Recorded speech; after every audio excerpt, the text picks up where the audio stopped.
TVT au cœur de l'information.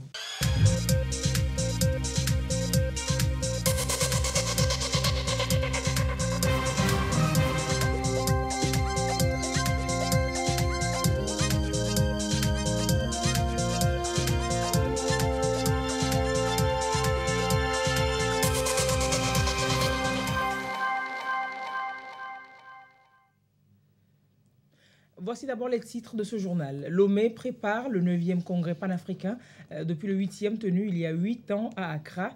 Déjà demain lundi, c'est le lancement officiel de la rencontre prévue en 2024 à Lomé. Ce dimanche, Robert Doucet, des Affaires étrangères, a travaillé avec son homologue sud-africaine en son cabinet.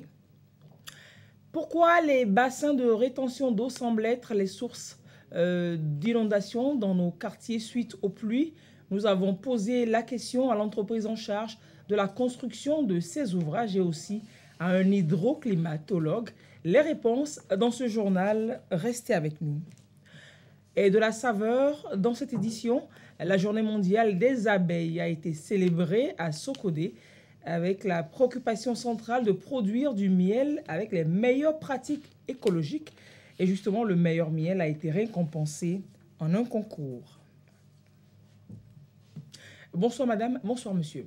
Séance de travail ce dimanche après-midi au cabinet du ministre des Affaires étrangères entre Robert Doucet donc et la ministre sud-africaine des Affaires étrangères et de la coopération. Les deux diplomates étaient dans les derniers réglages pour le lancement officiel demain lundi à Lomé du 9e congrès panafricain. On fait le point avec Carmen Madji Akapouan. Le Togo et l'Afrique du Sud veulent renforcer leurs liens de coopération. Cette séance de travail entre le chef de la diplomatie togolaise, Robert Doucet, et son homologue sud-africaine, Naledi Pandor, a permis aux deux parties de revisiter le cadre de partenariat entre les deux pays. Autre point essentiel abordé, le 9e congrès panafricain. The Republic of Togo and particularly the minister have been given a very important task by the African Union. Et je suis arrivée dans le cadre du 9e congrès du panafricanisme qui se tiendra demain. Et lors de ce congrès, nous allons former un comité parce que l'Afrique doit être l'Afrique doit être unie, rester ensemble pour travailler ensemble. Donc avec le ministre, nous allons faire le lancement du 9e congrès qui va se passer demain. Et après ce congrès, nous allons former un comité pour parler des sujets qui touchent l'Afrique. To ensure that we have a successful Congress. Les relations bilatérales entre Lomé et Johannesburg sont au beau fixe. Pour Robert Doucet, la présence de la ministre sud-africaine au Togo témoigne de l'intérêt que portent les deux pays à la réussite du panafricanisme. The bilateral relation between South Africa and Togo is going very well. So we have a bilateral political relation. And of course, we decide together to continue to work for, to strengthen our bilateral cooperation. You can be sure Togo as country is still behind and still support South African position in the African continent and in the world. Cette rencontre vient en prélude au lancement officiel du 9e congrès panafricain qui se tiendra ce 22 mai 2023 à Lomé. Cette activité donnera le ton aux préparatifs de ce congrès programmé pour l'année prochaine au Togo. Le congrès panafricain devrait réunir des dizaines de délégations autour du renouveau du panafricanisme et de la place du continent dans la gouvernance mondiale. Les congrès panafricains sont une série de rencontres organisées depuis 1919 afin de traiter des problèmes auxquels l'Afrique et plus récemment sa diaspora est confrontée. Le dernier congrès s'est tenu il y a 8 ans à Accra, au Ghana.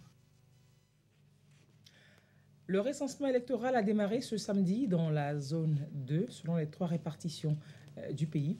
Les populations de Sotovois, dans la région centrale, répondent à la mobilisation attendue. Constat sur place avec Désiré Aloy.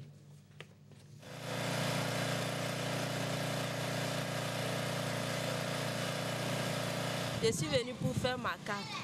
Donc c'est pour cela que je me suis alignée pour que mon tour arrive pour faire ma carte. Donc j'invite tout le monde à venir faire leur carte.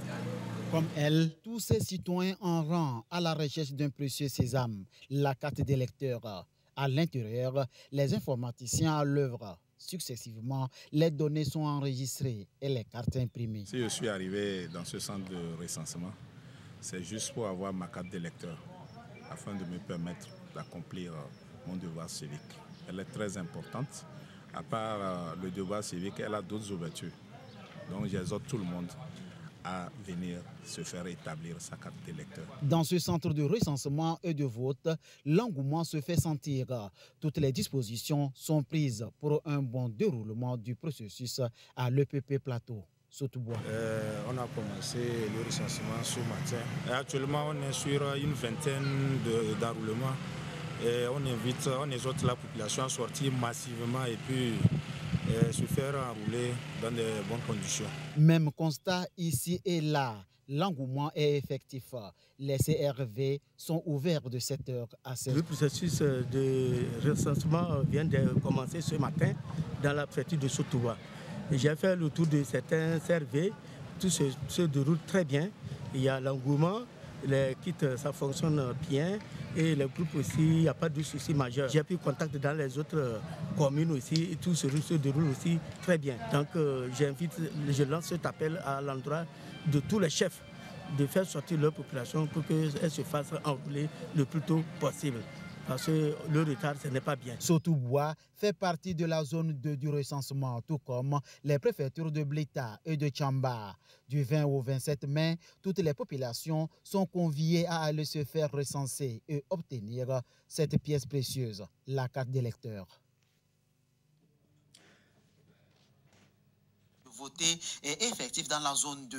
Dans la préfecture de Tchamba, les populations se convergent vers les centres de recensement et de vote CRV, chacun voulant se faire établir sa carte d'électeur. Le ministre Afo Achadeji, cadre de la préfecture, s'est fait enrouler à l'EPP central pour donner l'exemple. Merci bien. Je viens d'accomplir mon devoir civique, accompagné de monsieur le préfet de Tchamba, des cadres de la préfecture.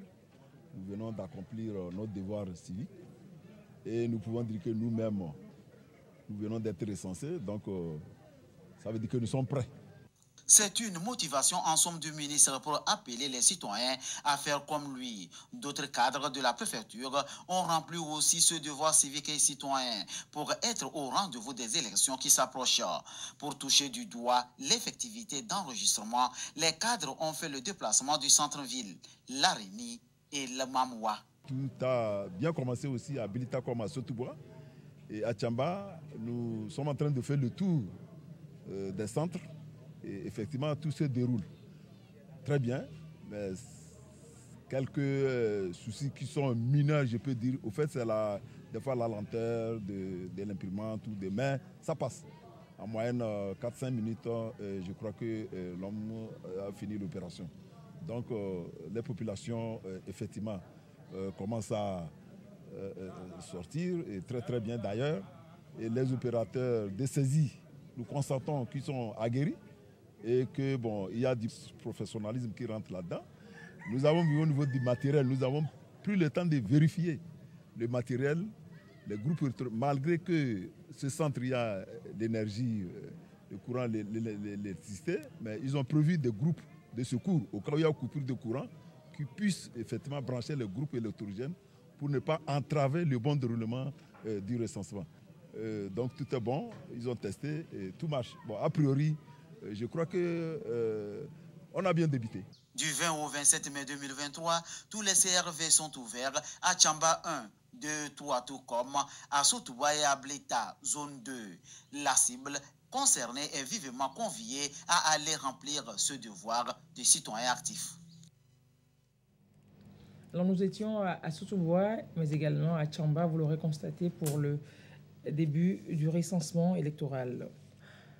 La saison des pluies bat son plein avec son cortège de désagréments. Les inondations notamment dues par endroits au débordement des bassins de rétention d'eau. La solution anticipée pour le mal semble aujourd'hui être le problème. Qu'est-ce qui n'a pas marché, dirait-on en langage familier? Les techniciens de l'entreprise Ebomaf qui construit ces ouvrages ont répondu à Clarisse Aticlet. Suivons le sujet. Il y a encore quelques jours, cette route et ses environs étaient impraticables. Les pluies diluviennes de la nuit du dimanche au lundi 15 mai ont fait déborder ce bassin de rétention d'eau situé au carrefour Adido-Gomé-Douane en face du lycée technique. Il est connecté à celui de Adido-Gomé-Avenou et celui de Todman pour justement éviter le débordement. Les différents bassins ont pour rôle de recueillir provisoirement l'eau. Ce n'est pas de façon définitive, contrairement à ce qui est répandu. Il y aura la phase de pompage des eaux. Et cette phase de pompage des eaux est organisée de façon à ce que tous les bassins soient connectés entre eux. Et les bassins ne doivent pas normalement être débordés à partir de ces pompes qui seront placées, des pompes qui ont un débit important de 1023 litres par seconde. À partir de ce débit, en quelques heures, les bassins sont vidés. Il y a eu un bon fonctionnement du réseau d'assainissement qui a collecté les eaux au niveau du carrefour du lycée technique notamment, où vous avez une arrivée d'eau sur les 4 côtés. Le bassin qui n'était pas destiné à recueillir et à contenir les eaux a débordé vers la route. Et des mesures ont été prises pour faire baisser le niveau des eaux afin de permettre une circulation normale sur le projet. Il est prévu 4 bassins de rétention d'eau sur l'itinéraire entre Todman et Mouepé. 3 sont en cours de finition. Tous sont dotés d'un système de pompage des eaux. Ce n'est pas la construction qui a été mal faite, mais c'est l'hivernage. Et nous sommes en phase de travaux, nous n'avons pas encore terminé, nous n'avons pas encore livré les travaux. Les travaux sont censés être livrés avec des pompes qui fonctionnent et avec des eaux qui ne doivent pas être dans les bassins. Donc la population peut être rassurée que cette situation qui a été constatée sera un vieux souvenir. Chaque bassin comporte 2 pompes et un groupe électrogène qui prend le relais en cas de coupure ou de panne du réseau électrique de la CET. Les travaux sont à un niveau très avancé. Ils s'inscrivent dans le contexte du projet de développement Lomé-Palimé mis en place pour éviter les inondations. L'entreprise Ebomaf s'est inscrite dans une dynamique de la qualité optimale des bassins de rétention. Par exemple, le marché avait suggéré des pompes de 800 litres par seconde, mais Ebomaf, dans sa commande et la machine qui ont été fournies, a donné 1023 litres par seconde, qui fait à peu près 3600 mètres cubes heure. Les groupes électrogènes qui sont des sources d'énergie de relais, on était à 750 kVA, mais ils ont mené des groupes de 780 kVA. Ça veut dire que si on parle de normes, on est hors norme au niveau équipement. Mais au niveau dimensionnel, il n'y a pas de non-conformité dans ce sens-là, au niveau des 3 bassins. Plus que quelques jours et les travaux de construction des bassins prendront fin, avec une capacité de 199 500 m3 pour le bassin de Todman, 111 000 m3 pour celui de Adido-Gomé-Avenou et 67 500 m3 pour celui du carrefour Adido-Gomé-Douane. Ils constituent une solution pour éviter les inondations dans les quartiers où ils sont installés. Et pour mieux comprendre le phénomène, le JT de 13h de ce dimanche recevait un hydroclimatologue. Dr Nelson Akintole Akibode a expliqué le fonctionnement des bassins de rétention d'eau et a levé le voile sur nos questionnements quant à l'utilité de ces ouvrages. Nous vous en proposons un extrait. La question est de savoir est-ce que nous pouvons vraiment s'en sortir. Je crois que oui. Nous allons nous en sortir avec les infrastructures d'assainissement conséquentes que le gouvernement a réalisées. Et ceci, c'est dans l'optique de minimiser aux populations, particulièrement les populations riveraines de ces bassins de rétention, l'impact des inondations. De ces bassins de rétention, on en connaît un peu. Les plus grands qui cumulent les eaux de ruissellement, vous avez le Grand Lac artificiel, 4e lac, qui se trouve pratiquement au sud-est de la ville de Lomé, d'ailleurs un des plus grands infrastructures d'assainissement dans la sous-région, qui vraiment draine toutes ces eaux de la zone-là. Vous avez le bassin de rétention de Tocoin-Tamin, le bassin de rétention à Dido-Gomé. Sous peu, les travaux sont en voie de finalisation. Et ces bassins, pour la plupart du temps, ceux qui ne sont pas favorables au regard du relief en ce qui concerne l'écoulement gravitaire, ces bassins-là sont dotés de moteurs de pompage de grande capacité. Vous voyez, on a parlé de capacité de pompage de 1000 mètres cubes, c'est assez important pour vider en un temps record les débordements ou les excédents, les surplus d'eau de ruissellement. Comme il y a un peu de remue maintenant, beaucoup de gens se posent la question, mais on aurait pu augmenter le volume ou bien la profondeur. Non, on ne construit pas un bassin de rétention au hasard. Le bassin se construit en fonction du bassin versant, c'est-à-dire toute la superficie susceptible par rapport à la ligne de rupture d'envoyer des eaux de ruissellement dans le bassin de rétention. Et qu'est-ce qui se passe au-delà de ce facteur ou de ce paramètre? Il y a aussi la proximité de la nappe phréatique, mais aussi l'expérience de retour, les cycles climatiques ou pluvieux.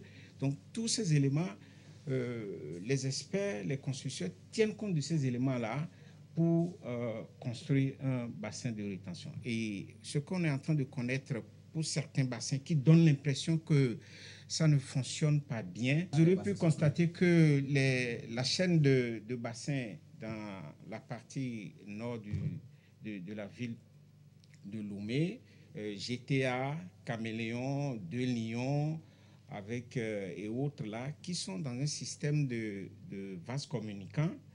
Et ces bassins, les premières années, il n'y avait pas de problème.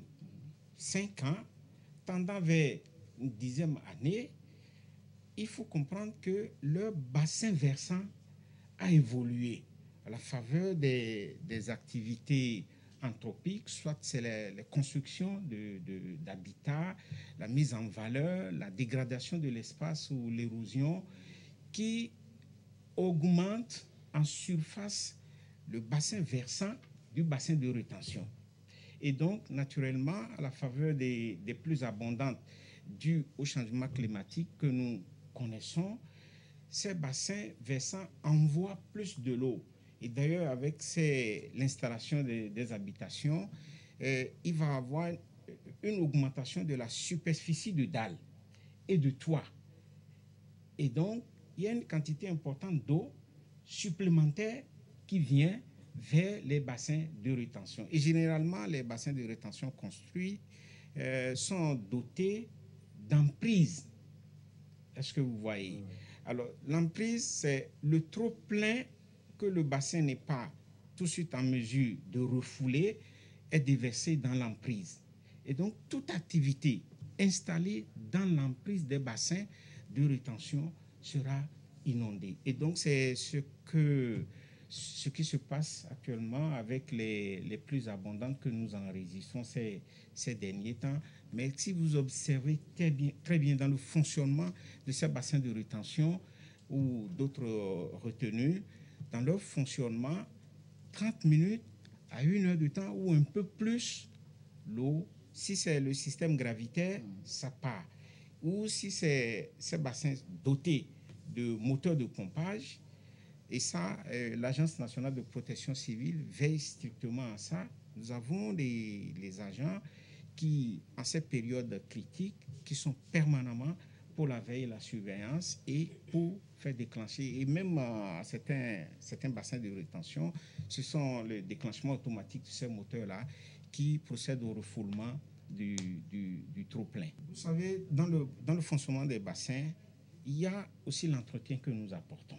Vous allez voir certains de nos bassins qui servent de lieu de déjection ou de dépôt d'ordures de toutes sortes qui contribuent aussi à freiner l'écoulement. Ce qui est même, vous voyez, au niveau de Toldeman, c'est une pompe immergée.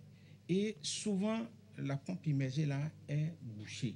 Il faut nécessairement, à chaque fois, des plongeurs doivent aller, la NPC veille vraiment à ça, pour déboucher la pompe. Et ça, c'est de nos comportements qui font que, par moment, le fonctionnement des bassins est ralenti. Sinon, de façon générale, tous les bassins de rétention qui tapissent la superficie de Grand Lomé, dans l'ensemble, fonctionnent bien.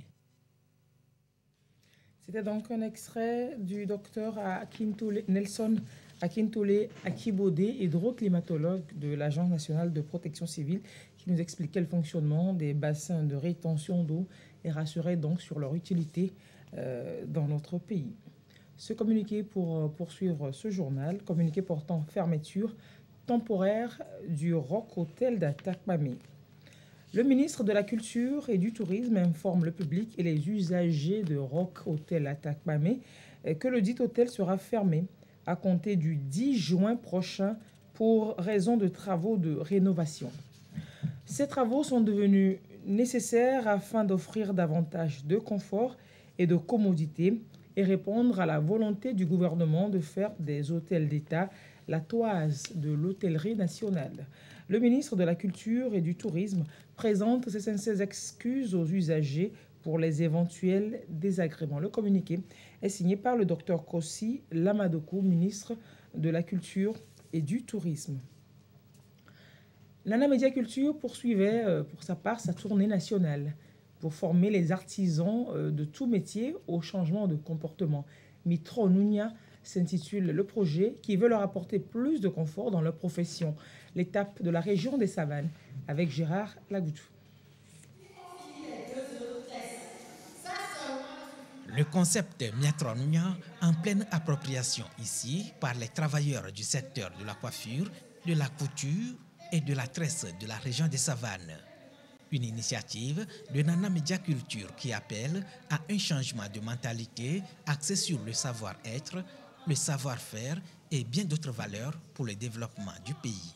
Nous devons puiser dans nos valeurs africaines pour construire un modèle propre aux Togolais. Et nous avons commencé par les artisans. Nous avons notre partition à jouer. Miatronunya, c'est aussi à Fognon qui doit changer de comportement. Miatronunya pour notre épanouissement.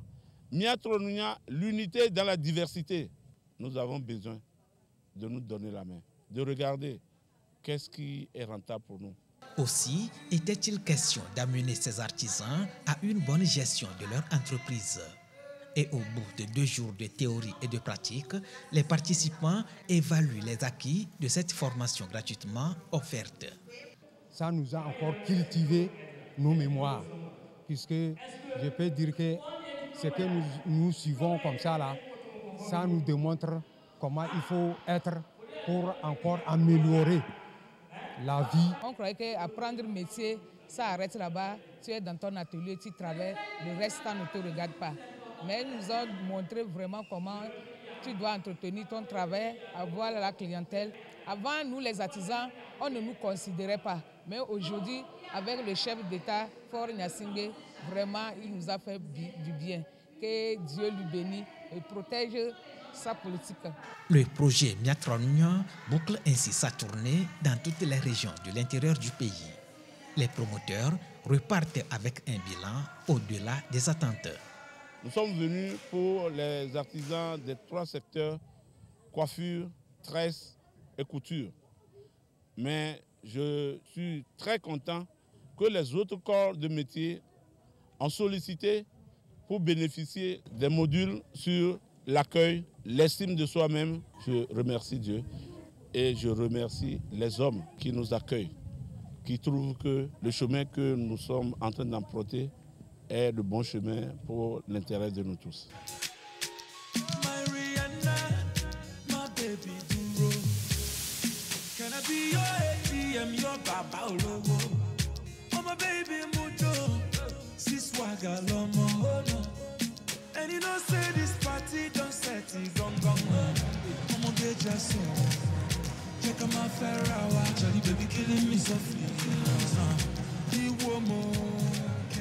Miatronunya de Nana Media Culture a donc tenu toutes ses promesses. Et c'est grâce à la collaboration avec les chambres préfectorales de métiers et la nouvelle parfumerie Gandour.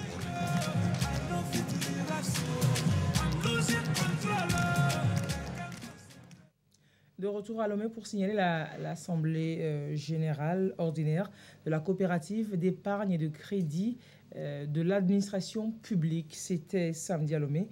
L'on y a évalué les activités effectuées par la microfinance au cours de l'année 2022. Le résumé des travaux avec Ahwefa Nuchuga, présenté par Gisèle Kouzona. La coopérative d'épargne et de crédit de l'administration publique, CECAP, en Assemblée générale, passe en revue ses activités exercice 2022. Au cours de cette réunion, les membres ont examiné en détail les différents rapports présentés. Le rapport moral, financier et celui du conseil de surveillance, mettant ainsi en lumière les réalisations de la CECAP au cours de cette période. C'est une obligation pour chaque système de pouvoir tenir une assemblée générale à la fin de chaque exercice pour soumettre les rapports d'activité, les rapports de contrôle aux membres, aux fins d'apprêter un certain nombre de documents à soumettre aux instances à charge des systèmes financiers décentralisés. Les responsables de la CECAP ont exprimé leur satisfaction quant aux activités réalisées en 2022. Cependant, ils ont également reconnu que des défis subsistent. Nous avons des difficultés de financement puisque c'est les fonctionnaires, les revenus ne sont pas très consistants et donc les épargnes ne sont pas très élevées.